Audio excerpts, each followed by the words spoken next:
Hey, everybody. Welcome to tonight's late night happy hour. Bryan Kamenetzky and Andy Kamenetzky joined tonight. This will be a lot of fun. We've been looking forward to this. He's an editor-at-large at The Ringer and, of course, the host of the Press Box podcast, Bryan Curtis. Bryan, thanks so much for coming on, man. We appreciate it. Thanks for having me, guys. This is fun. Well, you don't know that yet. We haven't even. Well, I don't know, but I'm just up. I'm happy, you know. I mean, were you getting forced otherwise to go to bed at 9:30? Is this like breaking curfew for you? No, it's sort of like the just dad zone of, passing out at a very early hour on the couch, having big plans, eating way too many pecan bars, and then, My God, this puts the pandemic in perspective. If this is like a wild night for you, like this is huge, man. I am dangerous. Let me tell you, it's gonna be like 12:30. Bryan, seriously, we gotta go. We really gotta go. Guys, wait. You want to play some like online Stratego? I mean, what else? There we go. It was funny actually when we first started doing this. It was at the beginning of the pandemic when we were still with 710 ESPN, and we were just helping create content for them, helping create content for ourselves. And when we weren't quite sure even what the show would be, or if we'd be able to get people to do it, or how long they'd want to stay. And what we discovered was, with everybody just, at that point, freaking out about even leaving the house, there's unrest going on there. I mean, it was a really insane batshit time. People were like really anxious at the idea of human contact, even if it was just us. There were times where like, bro, like enough. I want to go to bed. Like, you would just stay on forever. So what are you guys doing tomorrow? Can I come back? We have another guest tomorrow. We're covered, man. Pandemic really screws with your head, Bryan. It does. I think I felt those impulses, so I'm going to control it. I'm going till 11, and then I'm out. No overstaying my welcome. No, in the meantime, it's gonna be like 10:30. You're like, when the hell is this over? Jesus, it's a long hour. So for people who don't know, it's a great podcast, Press Box podcast. It's not just about sports media; it's really just about media broadly. I mean, it's all of it. And to say the least, you guys have been busy. No shortage of stuff to talk about. Whew. So like Andy and I always think it's fun to kick off stuff like this with completely impossible to answer questions. So we'll start with so when people talk about like the media, what the hell does that mean anymore? What is the media? It's a good question, because I think especially with our pod, it tends to frighten people off. They go, the media, that sounds weird and scary and kind of boring. But I just say it's stuff we watch and stuff we read and stuff we listen to. And I think if you start there pretty broadly, it actually sounds a lot more fun. And you started a kind of inviting place. Oh, I watch stuff, I read stuff. Oh, those guys are talking about that. Okay, I can hang with that. Stars, they're just like us. There you go. Yes, they read just like us. They read the same websites. They watch the same weird cable news, and we just try to be the guys who are kind of watching and reading along with you. That's interesting, just because I guess to some degree you could argue, or maybe this is the direction we're moving in, that media and journalism, which get lumped together, or I think have always been sort of defined as the same thing, they're not the same thing anymore. Like they're starting to mean something completely different. No, I mean, I think we see this with ESPN. Every time something happens at ESPN, it's like, is what's happening at ESPN journalism? Is what's happening at ESPN something else? Is journalism going away? Is something else going away? So no, I think those are two totally different things. I also think it's a way of just doing media from the ground up rather than the top down. Because I know, as a guy who writes about this and talks about this, you're constantly worried about, what is this executive doing, right? What is this, highly paid sports host doing? What problems are on their mind? But at some level, it's about you as a consumer enjoying this stuff or not enjoying it.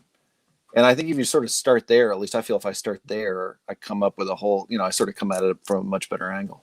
The thing that I think is fascinating about it, though, is the way, and we've seen it, you certainly see it in politics. We've seen it with Kyrie Irving over the last couple, it's such a malleable term, though, where, you can use it to mean whatever you need it to mean for whatever kind of boogeyman you're looking for at any given moment. That to me, it's almost like lost any kind of, I don't. That's Xerox. I don't know what it means. Yeah, it's Xerox. Sure. It's Kleenex. It's soda.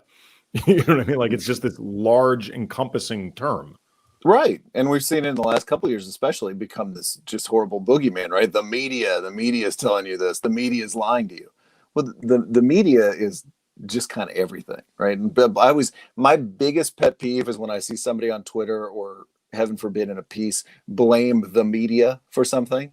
Would just tell us exactly who is doing whatever you're Right. That's yeah, exactly.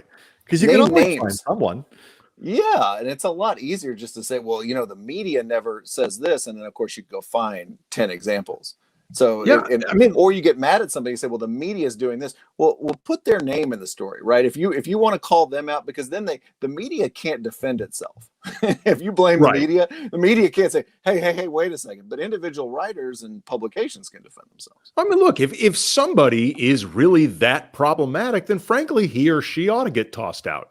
So like we need the help of the people blaming the media. Be more specific, like help us help you. Yes. We can get rid of this jackass if you're just more specific. Yeah, just put his name or her name in there. I always say anybody who attacks the media, quote unquote, is undefeated. Because you're always going to win that argument. But if you actually go after somebody, then maybe you'll lose. I mean, if the problem is me and enough people define me as the issue, then you know what? I'm a big enough man to leave. Like I'll go. Like if I'm causing this many problems, worldwide, honestly, like I don't want to be a part of that. I'll just go. I'll find something else to do. It is about time we voted him off the island. Oh, is that later in the hour? Is that like 12:30? that's 10:45. There we go. Every show we offer people the option of voting me off. I've managed to stay so far. It's very exciting. It's very flattering. What are the sort of the consequences of being able to just use, like, kind of treat just thinking about Kyrie this week, for things that are a lot less important than the attacks on free press and stuff that we've seen over the last few years, but just thinking in sort of more frivolous stuff like sports media, being able to just point to the media and leave it at that. What is that?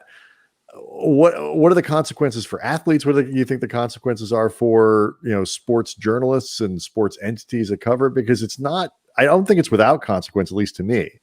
No, it's not. I mean, look, if you call enough people pawns, there's got to be a consequence down the line. No, but I think the repetition of what we're talking about, just saying the media this, the media that, and by the way, it's not just one political group. Everybody kind of does. Correct. It creates this suspicion in the media, of the media, I should say, of people probably within the media too. But I know I'll just go to I always use my uncles who live in Albuquerque, New Mexico, watch tons of ESPN as kind of my control group for anything. But if I go to them and say, what do you think of the media? They'll just give me this whole list of complaints and everything else. I say, I'm in the media, right? Me, your nephew, I'm the media. But what it's done is just it's created all the suspicion and a lot of, just a bad taste in people's mouths, even if they're still watching, right? They may still watch and listen and do and read all the time. But for some reason, that word just triggers something and they just go to this weird place. Well, I mean, you can become addicted to many things that you consider negative, like in your life. I mean, people hate watch, they hate, it's that great scene in Private Parts, the Howard Stern movie, where they find out that he gets more listenership from people that hate him than people that love him. And it's always the same reason. We want to hear what he says next. So, a lot of sports talk professionals have made a lot of money on that. Oh, you think? I mean, one of them rhymes with Bip Scalus. Look. I've actually found my problem is I'm neither likable enough nor hateable enough. I haven't been able to master either one. Right? Yeah, it really is. We got to get out of. But you know what? It's funny. Actually, we're kidding, but in a lot of ways, that does become problematic. Where trying to do the job as honestly as possible with I don't want to say no emphasis on presentation, because everybody puts some on it. But when you don't make presentation a sort of character in this profession, first and foremost, that can be problematic. And, obviously there are people who do a great job, playing characters to some degree. Dan Le Batard describes his entire show as we play characters. and they do some of the smartest stuff out there. So it's not impossible to do, but it can become problematic when that becomes an overriding goal. Totally. Though aren't we all characters at some level when we talk, and even when we write? Probably. I'm a writer first, but I know since we've been doing the press box, I'll catch myself doing like honeyed announcer voice. Hey everybody, Bryan Curtis here. What am I doing? I don't talk like that. My wife calls that Radio Bryan. Like she knows, like if I'm doing like a hit for somebody or whatever, it's Radio Bryan. Like the golden voice comes out. But I find myself doing that, and it's not like an aggressive evil character, but it is kind of like you're projecting something, right? You're slipping into somebody else's skin when you do things like that. So I totally take your point, but I always feel that I'm sort of doing it too at a mild level. Although I might be doing it right now. I hope. we don't want the unvarnished thing. We want the polished product. We want the thing that we think we're getting. There we go. What has been the impact? Like you wrote about this actually at the beginning of the month with Dan Le Batard and his departure from ESPN. You wrote about this on The Ringer. It's sort of him as like the last, and I'll let you get more into it, but like kind of the last of these sort of journalists turned personalities, and ESPN's pivot away from some of that. What did that movement do for sports media and the way that, because obviously ESPN drives so much of this, and what does moving away from it mean? Jemele Hill had this great term for it, where she called herself in particular a former journalist. And what she meant was somebody who came up in print, and then during this kind of magical period of ESPN's history, they pointed at these former journalists and said, we're not just going to hire you to like write a column for Page 2, we're going to give you a show. And in some cases, we're going to give you a show that's actually just all about you and your personality. You're not just arguing about some random sports topic of the day. You actually get to build something, that's yourself. And it now looks like this incredibly crazy thing that happened, because ESPN didn't have to do that.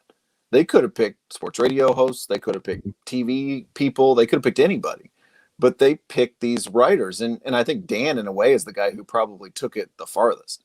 I mean, it is really amazing, because it's been on the air for so long now, but he had a television show that was about his relationship with his aging dad.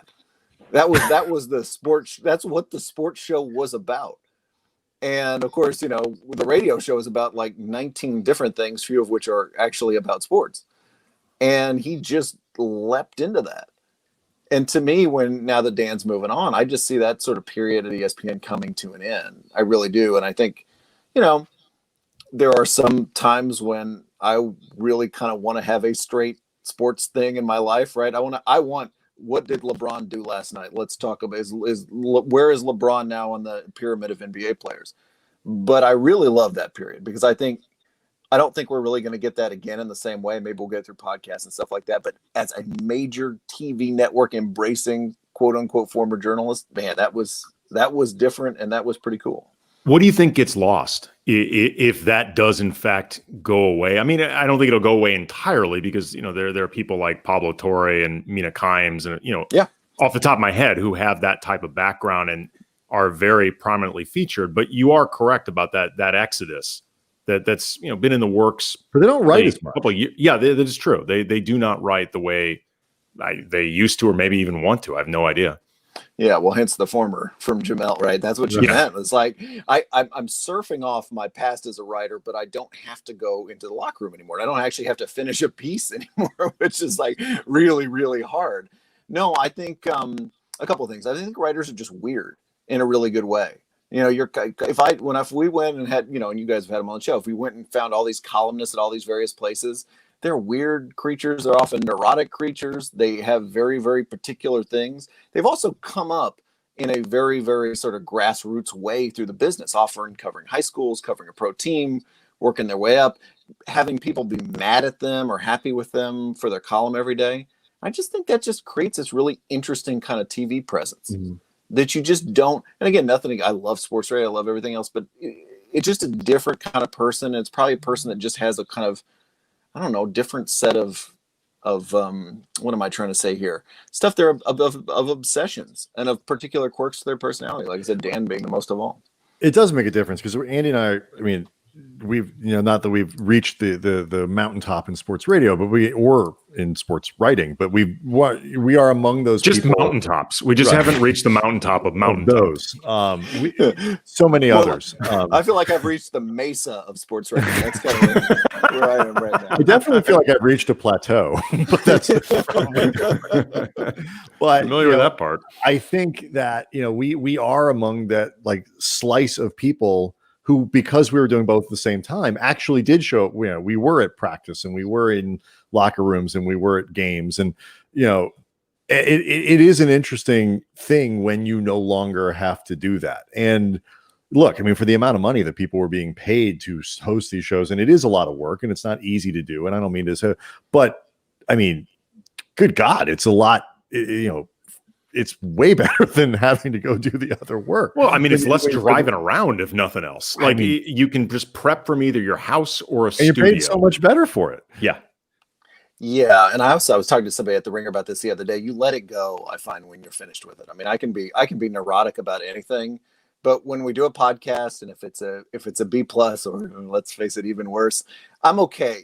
If it's a written piece and I do that, I'm just going to think about that forever. I will not read something that I wrote like more than I hate even. Hell no. I hate even hyperlinking to something that I wrote before just to reference it, because I might actually look at it and be like, how did that get through? It drives me nuts. That is weird. I mean, because I'm the same way too. I mean, I have pieces that I've written that I genuinely think turned out well, and I am overarchingly happy with, but there will still be sentences to them that drive me insane. Or like, as much as I have a goal of, trying to, cut down on excess verbiage, or, whatever, yep, and really try to sell, when Bryan and I write for The Athletic, I mean, both of us try to do a fair amount of self-editing before we turn stuff in, if for no other reason than to maintain the control over what gets edited. And I, as an editor at large, I'm sure you understand that perspective from the writer, but there's something different about the permanence of writing versus the permanence of a podcast, which, by the way, stays permanent too. Like that doesn't get erased either. No, and sometimes it's sloppier. It's sometimes like what doesn't work in a podcast can be way sloppier than what doesn't work in a written piece. But the written piece bothers me more too. Yeah, and you put your finger on one of the things I hate. You went on too long. Like when I read something and I took a paragraph to say something that should have been half a sentence, or just too many words in a sentence, that's what kills me. Yes. So so you solve the problem by just never reading it again. I mean, just put that away. All of my work is perfect, or you become me and you keep rereading it just to torture yourself. Oh no, I do not recommend that. No, I don't either.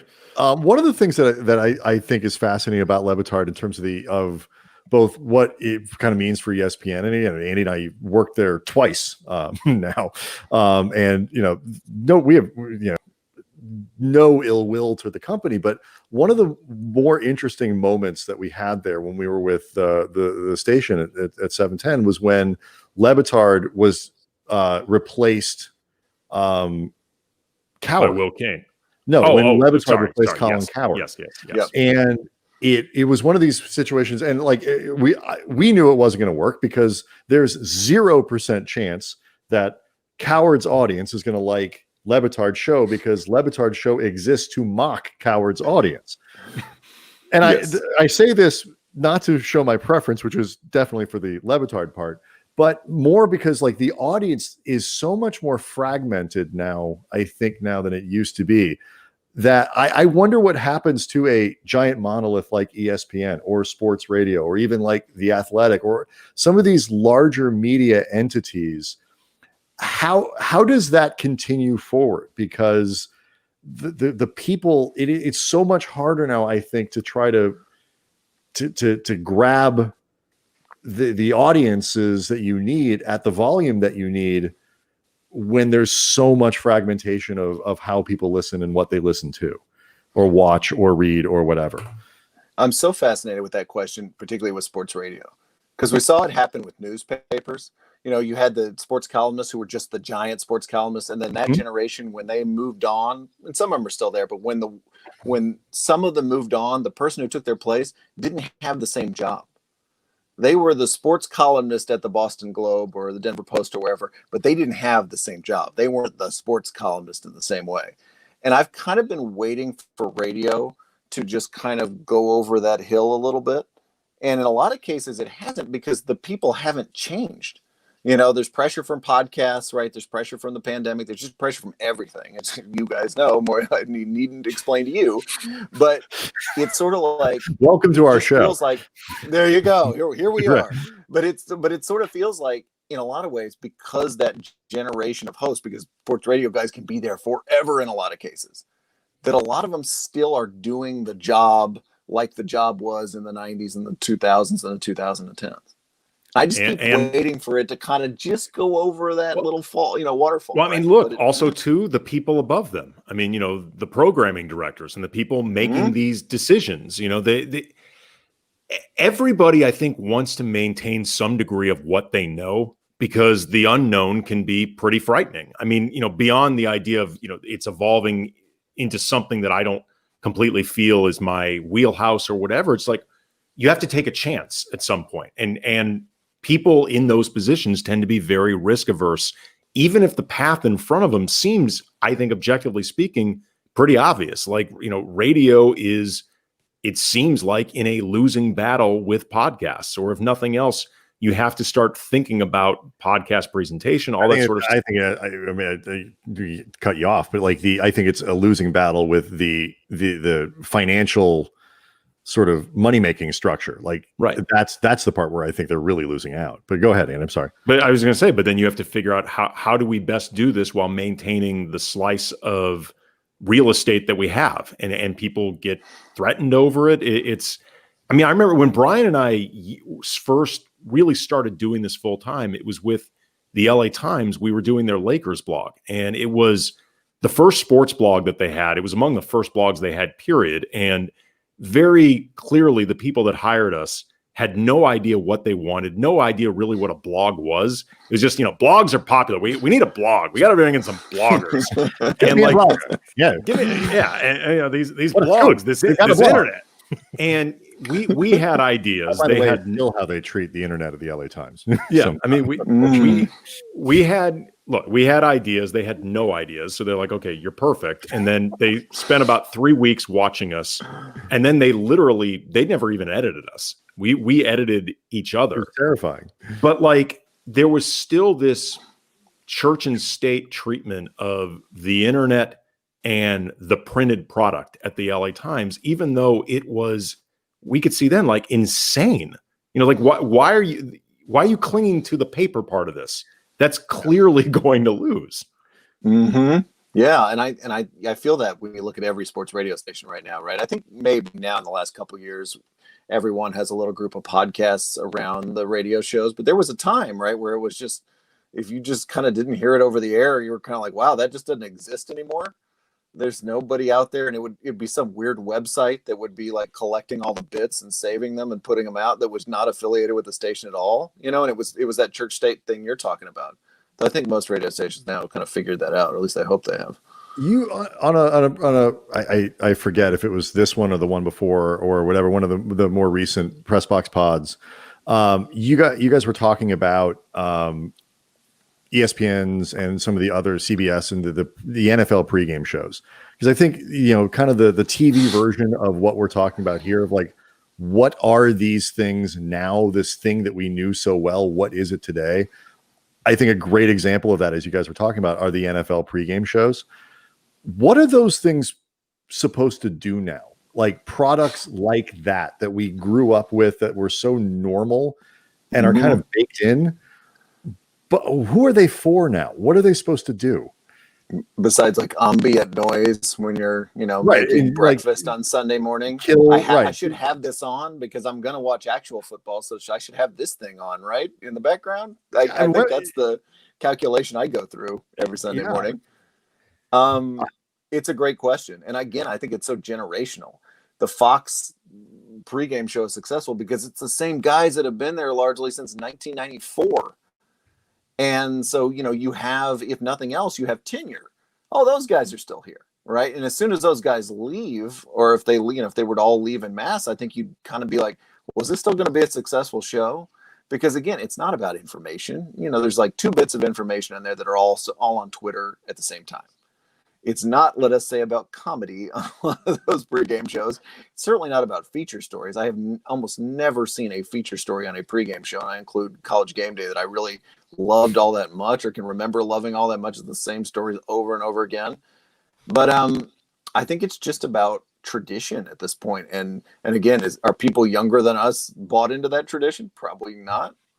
So I don't know. That's another one I'm sort of waiting for that to sort of go off the cliff. Literally, why do they exist now? Because to make money right. is your answer. You need a show called NFL before NFL actually starts. I understand that part. Money. But do they still just rake that stuff in? I mean, is it yes. And they're just like, do people still watch? And it's your bouquet to the league, right? We're going to advertise you, NFL. By the way, all the networks are trying to re-up their deals right now or get new deals. So guess what? We're going to commit to a 3-hour pregame show on ESPN to advertise your product, which, by the way, we don't show at 1:00 Eastern. We're doing a 3-hour advertisement for something we don't have until Monday night. We're going to do the heavy lifting for your other partners until we eventually swing back around until we're carrying this, or I guess in the case of some, they all have some degree of carriage over that 24-hour period. But like in the case of ESPN, for example, granted, Monday Night Football is nice real estate, but it is kind of funny, and I never really thought about it that way. That we are promoting something that will eventually be ours, but you're gonna have to wait about 36 hours before you see it. Like, I never thought about that before, but it actually is kind of weird. There was when CBS lost the NFL rights in 1993 to Fox, there was a brief plan at CBS to keep the NFL today because that was their great franchise, right? Going back to Brent Musburger and everything. And then somebody finally stepped forward and said, wait a second, why are we advertising something we don't actually have anymore? Like, isn't that going to be really bad for the figure skating or, rodeo we're going to put on the slot? And that plan got scrapped. Well, this is an interesting question from Quinn on the chat with regards to Travis on the chat saying that the pregame the pregame doesn't really have a value anymore, and he asked, do the ratings numbers reflect that? Is that true? I haven't looked at them in a while, but they absolutely make money off those shows. Okay. So thing on network television makes money. I think that's absolutely. But pregame. Yeah, pregame as well. Or you can justify it to just say, like, we're making, this is part of our big lucrative NFL packages. We need to advertise the stuff we have coming next. Sure. So it's just all part of the overall investment. I would be shocked if the Fox show does not make money, even as much as they pay those guys. What happens to this stuff after the pandemic? Because I do some of the other work that I do, it's a lot of tech, it's a lot of this, and remote work was not a new thing, but it's been vastly accelerated by the pandemic, and all of a sudden companies being like, hey, you know what, this actually kind of works for everyone. Sports is one of those things where theoretically you need to be there, and eventually arenas will open and you can go back into locker rooms, you can be around people, but there are certain things we're learning you don't have to actually physically travel or whatever it might be. When all of this is done, what changes do you think in the sports media landscape, or how things get covered and all these things? I'm so fascinated by that question.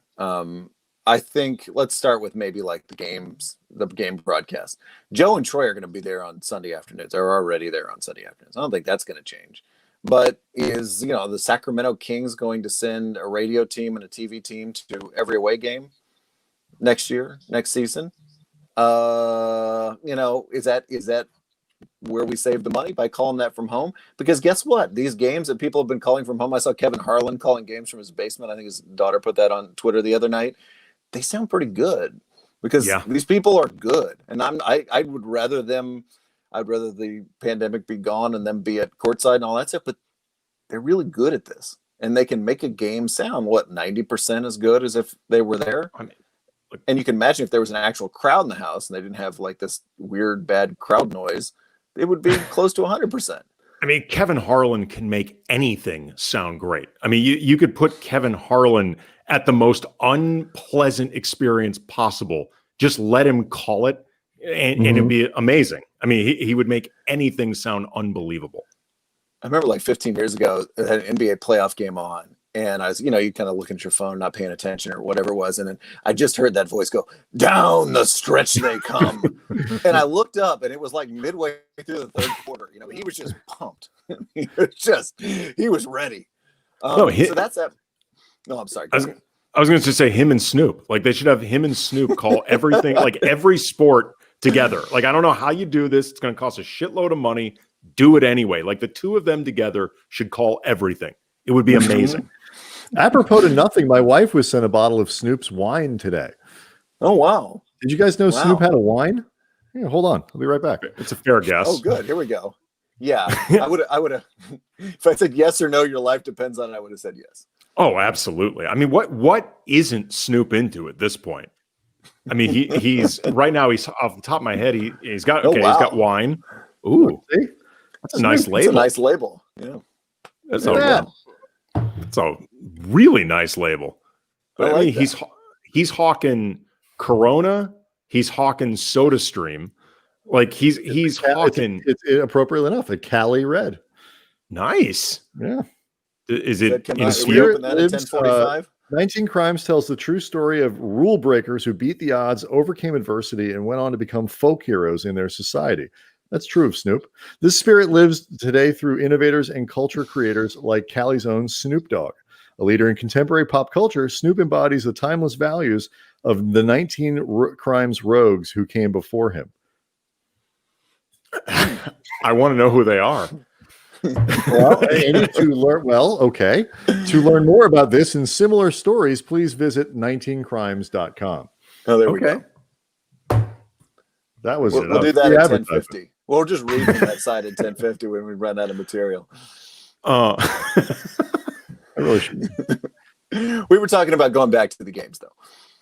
Yeah, it's going to be really interesting. It's going to be interesting to figure out just sort of what is considered necessary anymore. And I mean, that's frankly pretty frightening for a lot of people, because I mean, it's weird. The weird thing about media as this, overarching industry is that it's incredibly omnipresent. It feels like there's more media in our lives than we've ever had or could ever know what to do with.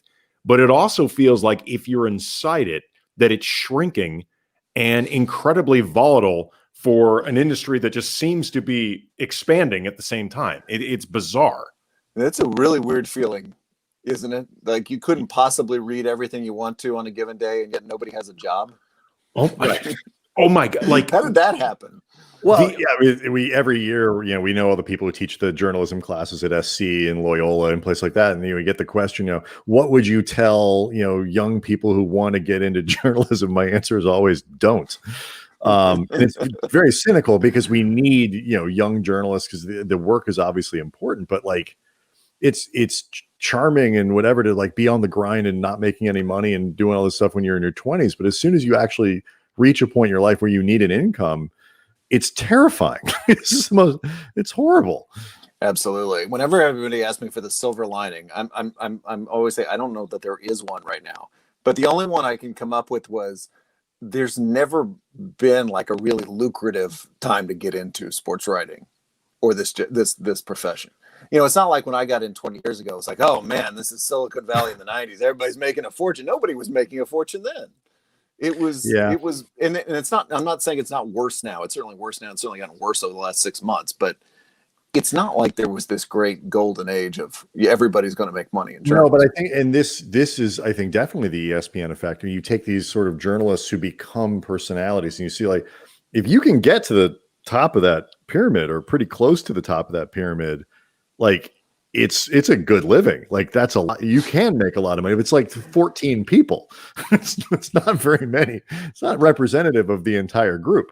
No, absolutely. That's one of the points I made in that former journalist thing is they were ESPN was holding up the dream, right? Mm-hmm. Maybe you probably won't become Dan Le Batard or Jamel Hill, but maybe you will. And guess what? If you do, Dan was making $3 million at ESPN. Like it is a life altering amount of money, something that none of us, well, I won't speak for you guys, but I did not. No, think I would feel make free. in this business. You're not going to end up having to issue a retraction, Brian. I get, there we go. It's safe. Turns out, pardon my Twitter feed for just a moment. It turns out the Kamenetzkys do in fact make millions of dollars a year. But a lot of the sort of like the impact that Dan is going to go do something or whatever. I don't know exactly what, but like people are starting to move around. But like the personality part of it, like you can still go out and do, like Substack. Like if you're a famous person, you can probably get people to subscribe to your newsletter and other things like that. But where does the income come for like not just not the people, but like the people who employ them at this point? Because again, there's plenty of people consuming stuff. There's plenty of stuff out there to get, and plenty of people making it, but not as many people paying people at this point. How does that, is there any fix to that? Like if I had it right, then I would not keep it to myself. Or do we just not know it yet? I mean, obviously something will change and a new model will emerge and whatever, but I guess, but like, does anybody have any idea what that is? I don't know. I mean, I think we've all been patiently waiting for something to replace newspapers for a while now, right? So, okay, newspapers, because of the ad model, because they don't have classified ads, et cetera, that's business is going there. But don't worry, sports writing will come over here. Well, where's over here now? I don't know. ESPN's laying people off. The Athletic is what it is, but it's had some layoffs too this year. I mean, I don't know every the outlet answer to that. Every outlet has been having to lay people just about off. I mean, it's really, really, again, volatile and kind of frightening. There are a couple of things I wanted to get into you with that are different degrees of political. One of them is the idea that, in these last 4 years of the Trump presidency and even the lead up with the campaign, like sports and politics, they've never truly existed apart. And the idea of stick to sports it's always a ridiculous proposition. But these last 4 or 5 years, they have really been entangled in a way that has become pretty toxic. And, I think Trump correctly identified that this is something that he can use as a wedge issue. And he has not been shy about, playing that card. But with him leaving office, what, if anything, do you expect to be the effect? Like, do you think that they can start becoming less toxic, less hostile, sort of that sports and media relationship? Just you're talking about the whole just generalized relationship between the two things. Well, I mean, like you've got the audience now that is constantly complaining that sports have become too politicized. Steph Curry over Twitter, like is yeah, I mean that's going to stop, right? But I mean, like the idea that sports has become politicized in certain ways, I think is accurate. Certain ways, I think is not accurate. But either way, that's the perception of it, and for a lot of people, that perception has hurt sports for them or hurt their enjoyment of it. Everything has become politicized now, including sports. And a lot of that, again, has been Trump's very specific intention. With him out, do you think that can get dialed back, if nothing else, in terms of the way people, I guess, both see sports, but also, too, like different politicians? Do you picture them continuing to try to play that card? Yeah, I mean, I think just like the immediate heat of Trump going away will be pretty substantial. The fact that the president of the United States will not be attacking random athletes, or I do not expect LeBron James to call Joe Biden a bum at any time over the next 4 years, though. Who knows, right? But so I just think that going away, the fact that you can't have a White House visit anymore, or the White House visit is now fraught, like that would go back to the old sort of White House visit, which was fairly uncontroversial. Yeah, I think a lot of it. And with the caveat you say that these have never been separate worlds, and only people who wish them to be separate worlds. But like here's a right, but like a perfect example. I didn't mean to cut you off, but like you see Kelly Loeffler, she is essentially running for office by antagonizing her own players on the Atlanta Dream. Like that, that's become really part of her platform. And it's an extreme example, but I think it's an extreme example indicative of the climate right now.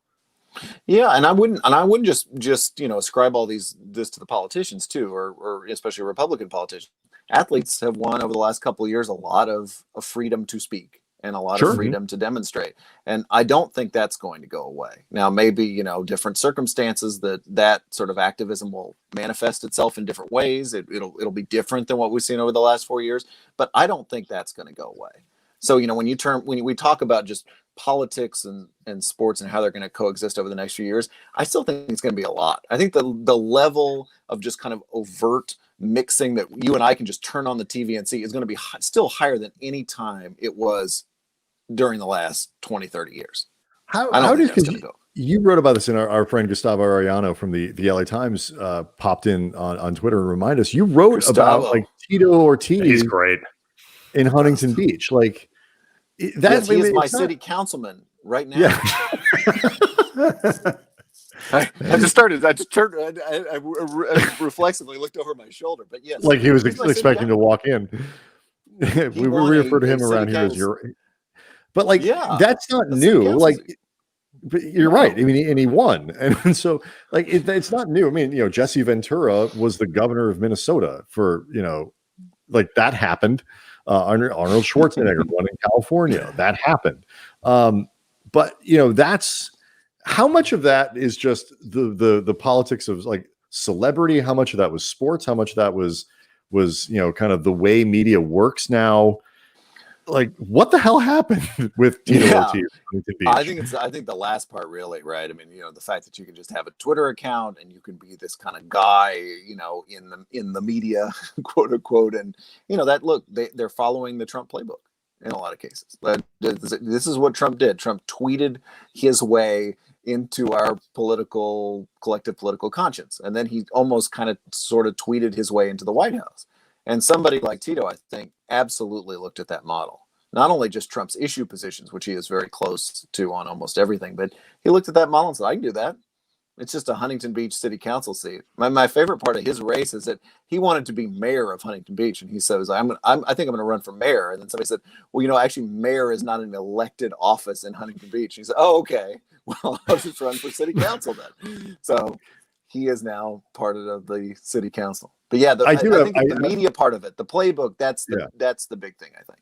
I do have a vision though of like in a year, Tito Ortiz like sitting at every meeting, like going over the minutia, wearing like half reading glasses, like poring over reports and things like that. Turns out to be the most serious council person ever and like reelected for years because he's great at it. Yes, he's got just kind of like a Hillary Clinton first term Senate. I'm just taking out all the tough turns out to be a wonk. Yeah, if this happens, you guys come down so we can all see this together because I want to be in those meetings. Absolutely. Well, I mean, what's crazy, the piece that you wrote, I actually tweeted this out because it really was the insanity of it. But one of the things that really stood out to me that his platform was basically make Huntington Beach macho again. Yes. Right. And if you spend any time on the PCH, Huntington Beach is not lacking for overt displays of macho. Let's just put it that. That's their way of just trying to get you to move, Brian. Right. It included me out, this version of Huntington Beach. But no, that's absolutely what it was. It was make it macho. I think that's right. Make it tough. We're not going to put up with XYZ. Yeah, that was his platform pretty much. One of the very few things that Donald Trump has said over the last 4 years that I agree with is that when he's gone, media, which has been turned up to about 23 since he's really looked like he could win, isn't going to know what to do with itself. And I actually think there's a lot of truth to that. What fills that void? I, for one, am looking forward to not necessarily having the temper, but there is this sort of giant media machine that he has built up and the attention paid to it and, and all that. What happens when he's gone to that? So I keep asking political writers that come on the press box that question, and they're too smart to answer because I don't know that there is a great answer. Because I look around and say, can the New York Times and the Washington Post and the Atlantic really have this many writers post-Trump? Is there really going to be this appetite to read this many people and this many words? I kind of can't believe it. And I think all those websites have just been through this period. On the one hand, a terrible period, right, where the president of the United States is assailing you on Twitter all the time and turning people against you. But on the other hand, this period where you're getting tons of traffic and tons of attention, and reporters just seem more important, right, than they have been in a long time. And Maggie Haberman and those people breaking scoops on the White House beat, they just seem like big, important players in history in a way they haven't in a long time. So I am fascinated by that question. I can't believe that the Times, places like that, are going to be able to operate at that same level. I just don't understand how. There's just not going to be that much news. Well, I mean, it depends, though. I mean, it depends on what they prioritize, because one thing I think we all know is Trump's not going to be quiet. Like he's not going to just, slink away and maybe wait till 2023 to start ramping up a potential campaign. Like he's going to keep himself front and center, if for no other reason than he can monetize it. So it's going to be interesting to see what they prioritize in terms of coverage. Because you can actually, and this is something I think you and David talked about on a recent podcast, like this is something that actually could benefit Joe Biden. Like the idea that so much media will still obsess over what the former president is doing, they'll kind of let the actual president go pretty quietly about his business. Yeah, I think we called it the basement presidency. It's just kind of like the campaign was in the basement, and now he can just do the presidency in the basement because everybody's going to be following Trump. I think there's something to that. I think didn't Trump, he gave that 45-minute speech, what was it now, a couple of weeks ago about you're going to have to be way more specific. Blah, blah, blah. Yeah, he gave this speech that was just he taped it and put it on social media, and it was really interesting because the media just kind of ignored it. Like everybody was kind of like, that looks kind of long and involved. I don't want to get involved in that. And it was kind of the first time I've seen that happen in 4 years. So I do wonder how much. But we're not going to pay attention to the blow by blow and the tweet by tweet from him as much as we have in the past. It is interesting that it was ignored in a lot of ways because the content of that 45 minutes was batshit. It was bonkers. Well, it was all the conspiracy theories. It was all the the lit news, and it was kind of. But again, you're going to have to be more specific, and I think that actually speaks to what Brian's talking about. Like in terms, and maybe you're correct. The idea that there's only so much play-by-play that Twitter play-by-play that media is going to obsess over with the former president. When the actual president the president-elect, and starting the 20th, the actual president, he's got a lot on his plate. Like you may have noticed, we're in something of a fraught time right now. Yep. No, totally. I think one other thing I'll put before you guys. There was an article in the Times that talking about the ratings on MSNBC. That whenever there were so many like individual Game of Thrones seasons within the 4 years of the Trump presidency, like Ukraine was a season, Russia was a season, impeachment was a season. And they would say that the ratings would actually just really crash every time one of these things ended. Like Trump is impeached, but he's not removed from office. The ratings on MSNBC would just end because it was almost like this novel had unspooled, and everybody was like, "Whoo, okay, I'm tired. I'm not watching cable news anymore." And I do wonder if when Biden is finally in office that there is a little bit of a crash, just like the kingdom is not in peril right now, and we're just not going to be watching with that same fervor. I mean, it would be to our collective health if that actually was the case. But it could serve to contract media even further. That's the bad revenue goes away. Before Andy has a game, we get to, but I have one more question. I want to ask you in advance for springing this one on you, but you'll hear it's very much it's close to Brian's heart. It's really dedicated to Brian. It is. It's a big day for me. But there we go. But sort of my last question, and it's kind of related to all of this stuff. Are we at a place now, whether it's in printed stuff with people, you subscribe to your favorite writers on Substack, or Disney Plus, you get that service, and so where we're kind of at a place where the new model might just be sort of an OTT version of everything, a subscription model for everything. You're talking about for individual writers, individual writers, individual media, content creators. ESPN sort of sells you stuff a la carte. Disney Plus gives you X, Y, and Z. HBO Max give you X, Y, and Z. You subscribe to Hulu if you want that. You get Netflix if you want that. Whether you're consuming the visual stuff, the printed stuff, whatever it is, where you just are essentially pitching to people putting the hat out and saying, give us money if you like what we do. Is that, as opposed to the advertising model we've all leaned on? Yeah, I mean, maybe. I think that's going to be part of it. I think we're still ways away from that, though, because as much as these big things we're talking about, ESPN and all these things are contracting, they're still big, right? It's not quite. We're not quite into Substack universe where I'm going to go find my 75 favorite writers and chip a couple of bucks to each of them. That's going to be my thing, though. I guess we're getting there a little bit, but and I also just kind of think I'm interested to see what happens after the pandemic, because I don't believe there's going to be like a total snapback to where we were, which, by the way, wasn't a great place before it started in terms of sports writing and jobs. But there is going to be a bounce back of some sort, and I don't quite know how it's going to manifest itself. But some of these institutions we're talking about are going to recover somewhat. I hope, and I think that will probably stall that process you're talking about just a little bit. Certainly hope so. I mean, not even for whatever self-interested reasons I have. It's just, there are a lot of people. I mean, it's such a specific skill, that like, in such a specific world that the three of us are in. It's like, I mean, I've thought about before, the hell else do I know how to do? I have no useful skill. Nothing. This is it. Like, I don't know. It's kind of at times shocking and really stark to start thinking about how little else you actually know how to do when you've been doing this for so long. This way. If I were to travel back in time to the year 1740, like, what could I teach someone? All I could teach them is wash your hands. That's it. Like, clean that. Okay, before you cut that on somebody, or that wound over there, just clean that. That's it. That's all I could. Little hot water over there, buddy. That'll help you out. That's the only thing I could teach past man.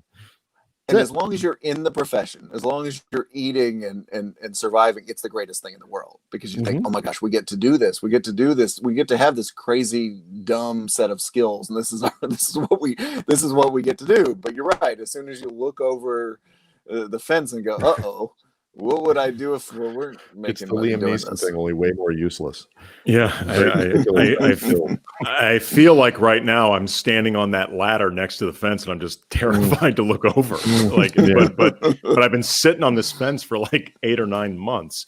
So today was a very big day, Brian, for my brother Brian. There was a big announcement that Paramount TV is going to be part of a Little House on the Prairie reboot. And Brian, my brother, bring it back, Brian. Massive. He is a massive. I love Little House on the Prairie. Love it. Okay. Like, he is a huge. Find it very comforting. Like, I mean, very soothing. It's very but I mean, also, the supporting characters well. You know the supporting characters. Oh, yeah. The supporting characters. A lot of useless crap about Little House on the Prairie.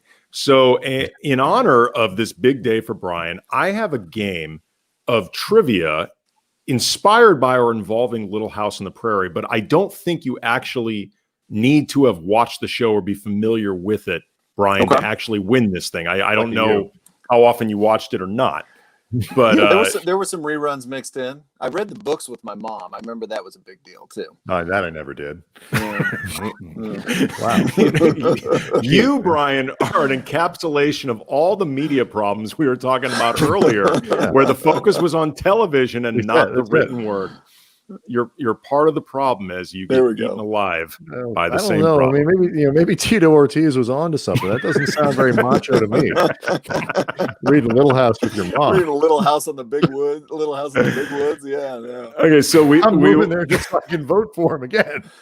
So I'm going to throw out these questions. Both of you get an opportunity to answer them. There's no you need to answer it first or anything like that. There's no your name is your buzzer. And you'll trade off who gets to go first each time. So we begin. First one will be Bryan Kamenetzky. Which network was Little House on the Prairie originally broadcast on, I believe, in 1974 when it debuted? ABC, CBS, or NBC? Brian goes first. UPN, because then I know that wouldn't be it. I believe it was ABC. Bryan Curtis. Okay, so it's not Cheddar. I'm gonna go with Quibi. I'm gonna go with NBC. Bryan Curtis out of the gate, up 1-0. It was, in fact, NBC. Which part, next question, Bryan Curtis will go first. Which part of LA, or close enough, were the exteriors of Walnut Grove filmed in?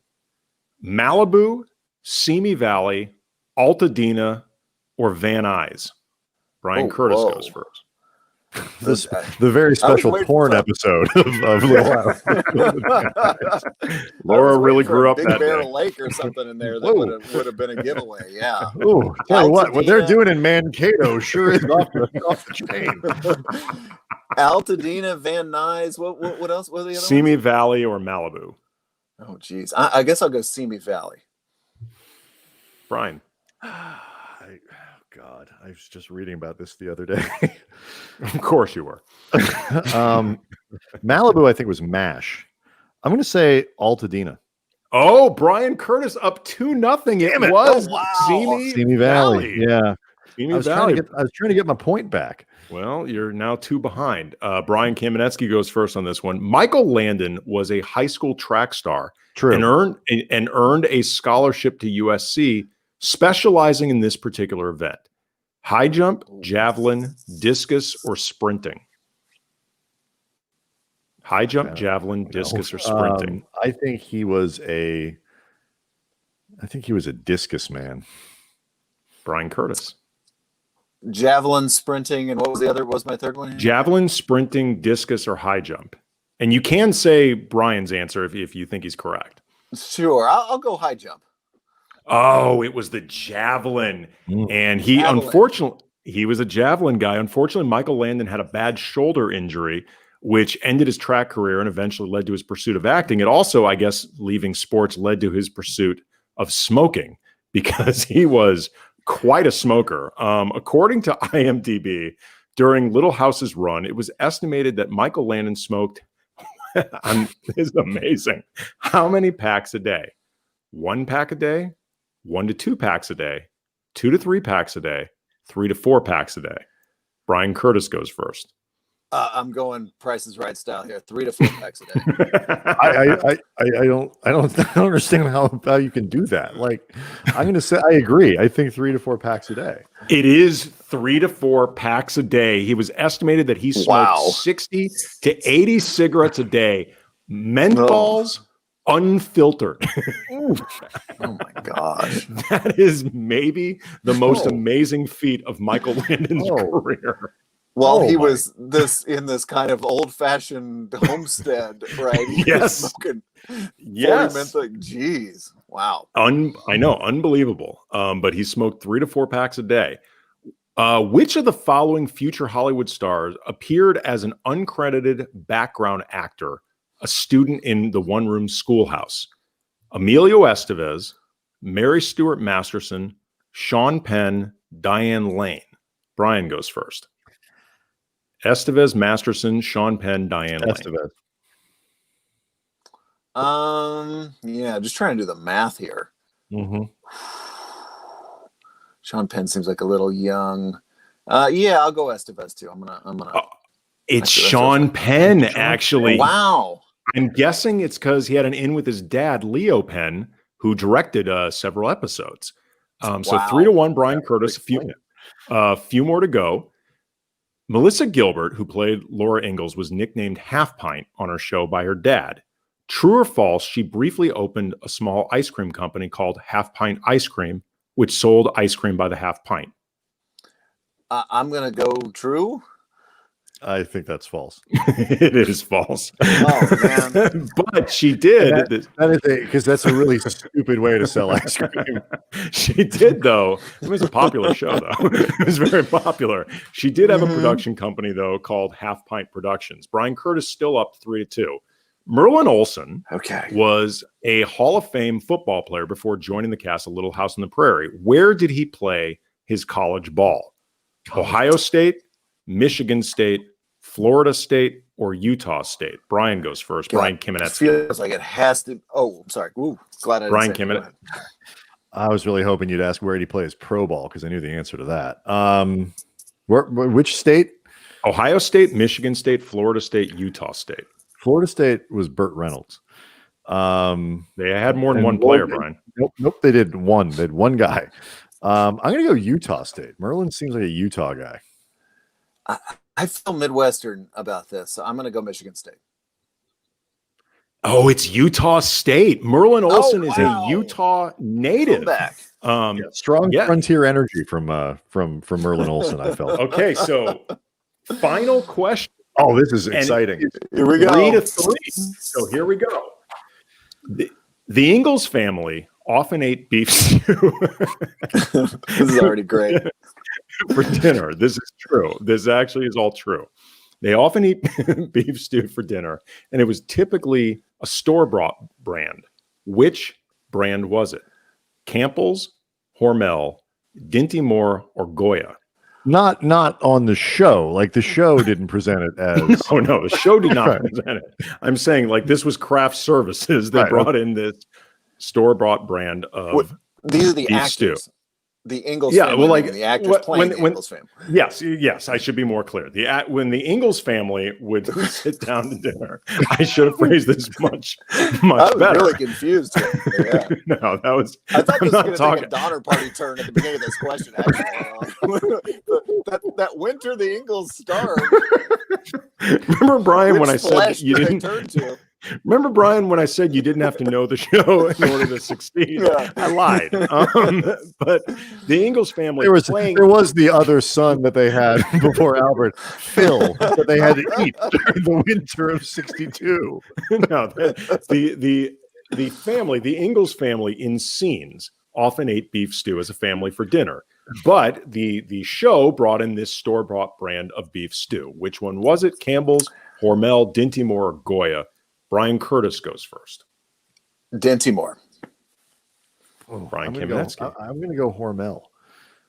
Bryan Curtis. Oh, you just defeated Brian Kamenetzky in what should have been his game 4-3. It was, in fact, Dinty Moore.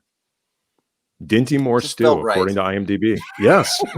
it's a very somehow. I actually think that Dinty Moore slogan, Dinty Moore stew. It just felt right. This is great, though. I mean, and this underscores Monty_10 just underscores why I needed to ask that better. Product placement. There was no product placement on Little House Prairie. Dinty Moore clutch. And of course, there was this one, Cannibal House on the Prairie. Yeah.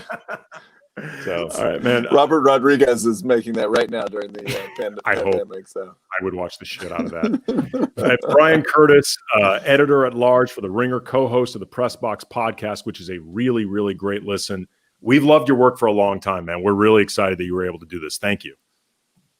Thank you, guys. This was huge. This was fun. As I said in minute one, this was truly fun, and I'm going to be on this web feed for the next 2 hours. If anybody wants to join me, just come on by. I got nothing. We're going to be gone, but if you want to watch Brian advance, we're talking about Dinty Moore for the next couple hours.